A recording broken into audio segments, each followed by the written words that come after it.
I'm Baruch Gordon here in beautiful Beit El with a few things you need to know about the Israeli elections. First of all, the system is starkly different than in the United States. In the United States, every American citizen casts a vote for the President of the United States and only the President.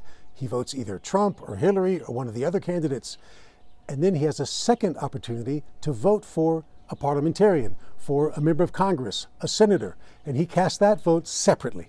In Israel, it's all one vote. In one vote that's coming up on April 9th, Israeli citizens will go to the polls and vote in one ballot for Prime Minister and all of those that will represent them in the lawmaking body, the Knesset. How can that be? One vote for both. Because in Israel we have a multi-party system. And that means that a person comes and votes for the party that best represents his system of values. The party that gets the most votes and it has the best chances to formulate a 61 majority, that person is appointed by the president, the head of state of the country, to formulate the next government and therefore lead the policy of the state of Israel for the next 4 years. So when I go to the polls, I'm voting for not necessarily the Likud party, which is the prime minister that I want, Netanyahu, but I can vote for another party, a party that's a natural coalition partner with the Likud. So therefore, when I vote for the Jewish Home Party, or vote for the New Right Party, that's the Bennett-Shaked party, or vote for the Kulanu faction, and the Orly Abukassis faction, Gesher party, those are breakaways from the Likud. Those people will naturally form a coalition with Netanyahu. So it's as though that I'm in one vote, voting for Netanyahu as prime minister by voting for one of his natural coalition partners like the Jewish Home Party. Before we get to the polls to see where Israelis are trending right now, which direction the elections are trending, let's just look at the messaging going on. What is Prime Minister Netanyahu's primary message to the Israeli public? He's saying that my opponent, Benny Gantz, embraces a diplomatic solution. Let's take a look at one of Netanyahu's election commercials right now. So here we see in this commercial, Netanyahu is saying that Gantz supports a two-state solution. He collaborated with Obama to have another withdrawal. And here comes the clincher. Netanyahu, Yamin, Chazak, Gantz, Small, Chalash.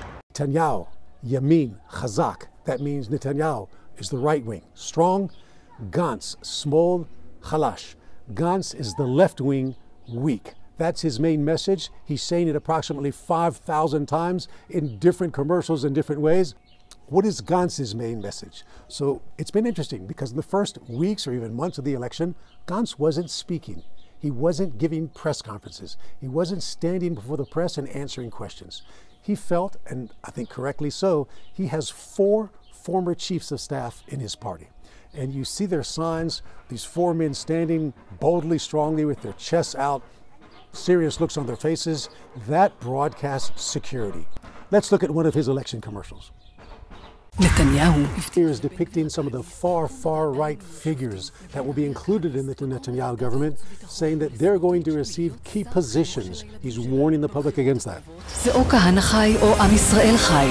שומרים על המדינה. בוחרים כחול לבן. Let's look at the polls to see where the Israeli electorate is trending.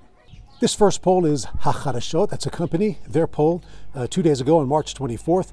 Now on the left we have the right-wing parties lined up, and you see when you count down to the bottom, they reach a 63-seat coalition, a majority, something that's able to formulate the next government.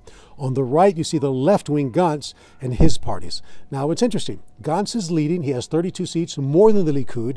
But again, he doesn't have those natural coalition partners that would help him formulate a majority in the Knesset, a 61 Knesset seat majority.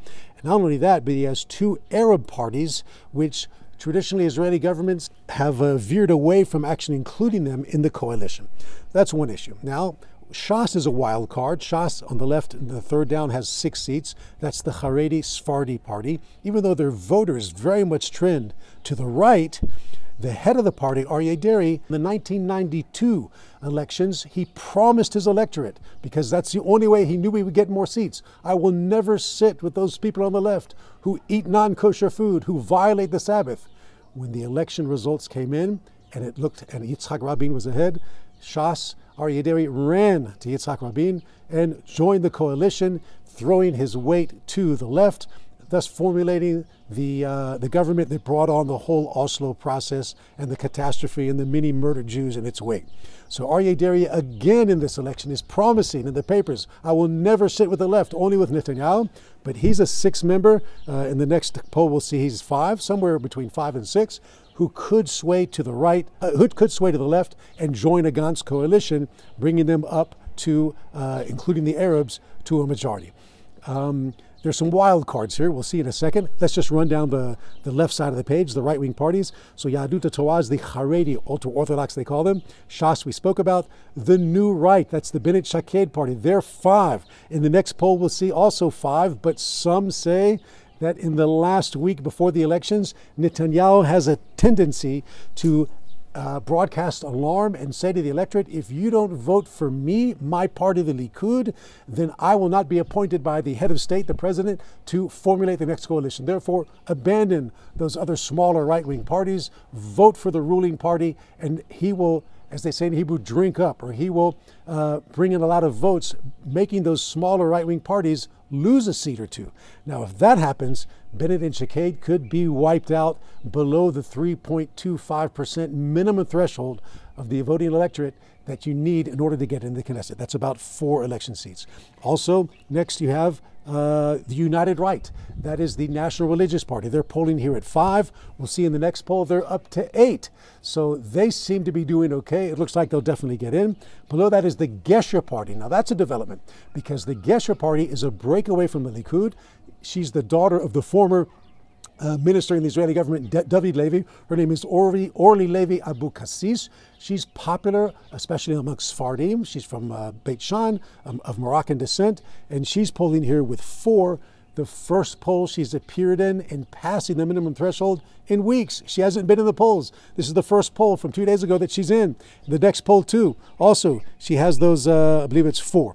So that's a wild card. That could go either way. If Netanyahu pulls those votes, she's wiped out. Next, we have Yisrael Beitenu. They're 4. Also right next to the minimum threshold. That's a wild card. That could go either way. Moshe Feiglin, Zehut, 4. That's another wild card. Bibi could take away votes from him. So there's a lot of surprises that could take place. Some of these parties may get in, some may not, and that can change the electorate map. Note that Kulanu, another breakaway from the Likud, they were wiped out in this poll below the minimum threshold. On the right side of the page, which is the left-wing parties, you have Gantz, you have the Labor Party, which initially was polling very badly, right around 4 or 5. They've gone up in the polls, and you have the 2 Arab parties and Meretz, the far left party. They embrace a diplomatic process with the Arabs now, concessions now. Let's take a look at that next poll. Here we see the Likud with the same number, 28 seats. The Gantz party went down a seat, and note that, and you can see that red number, the green number a few slots down is the Meretz party. They went up a seat. So the only change in the left under Gantz is that Gantz lost a seat and it went to Meretz. They still have a total of 57. That's the opposition party. But if you look on the left side of the page, the right-wing parties, so Netanyahu stays the same. Yahadut HaTorah went down 1. United Right, that's the National Religious Party, together with Otzma Yehudit.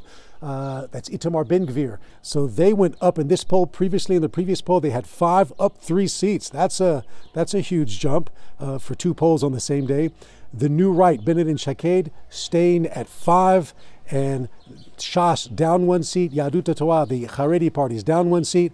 Now let's go down. You see Gesher. That's Orly Levy, a breakaway from the Likud, wiped out under the 3.25 minimum threshold. Yisrael Beitenu Lieberman, the former defense minister from just a few months ago, wiped out. And here we see a jump. Feiglin goes from 4 in the previous poll to 6 in this poll.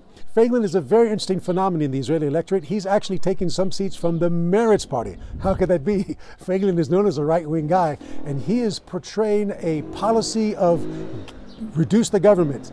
Let's have a free market, free policies, everything free. Let's take the government out of our hair. Let's legalize marijuana and let Israeli citizens decide for themselves if they want to or not to, not the government decide for you. So that's been a popular thing. He's been growing in the polls. He was not in the polls, not showing up in the polls in the first weeks. And now you see 4 in one poll and 6 in the other.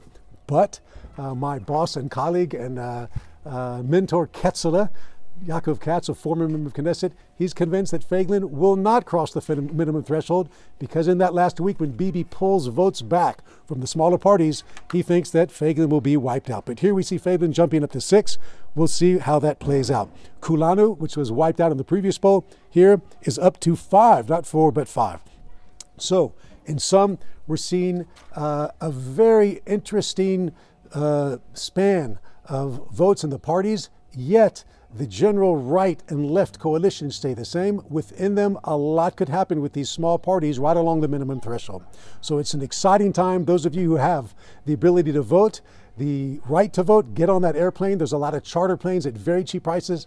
Come take part in the beautiful right that you have of Israeli citizens to determine the policy for the next 4 years of the Israeli government. Thank you for joining us from Beit El. We'll be back.